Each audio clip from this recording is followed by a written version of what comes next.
Sinuri ng TomTom Traffic Index ang GPS data ng mga pangunahing lungsod sa buong mundo. Travel time sa mga kalsada lalo na kapag traffic ang batayan.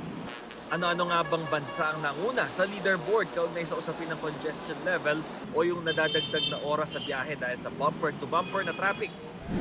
Sa datos, narito yung top 3 ng mga bansa.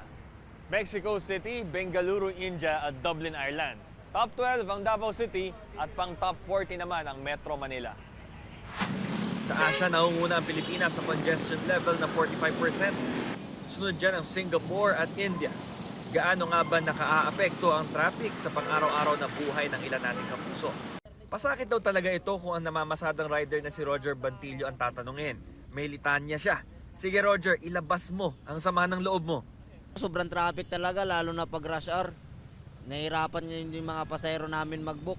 Lalo-lalo din po kami, lalo-lalo na po kami kasi naano namin yung mga pasahero din namin, kami din nahihirapan kasi kulang-kulang din yung mga rider na hindi namin maubos-ubos yung ng mga pasahero.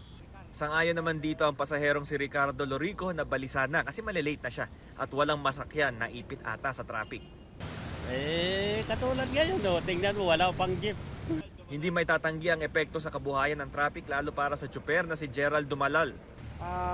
Medyo mahirapan kami sa kita sir, matraffic kasi. Ang kapwa tsuper niya na si John Lloyd may ilang mga suhestyon para maibsan ang traffic jam. Siguro yung number coding mas padamihin pa sa loob ng isang araw. Kasi sobrang dami talaga ng private na yun kung tutuusin. Mas marami na nga yung private kaysa public transportation.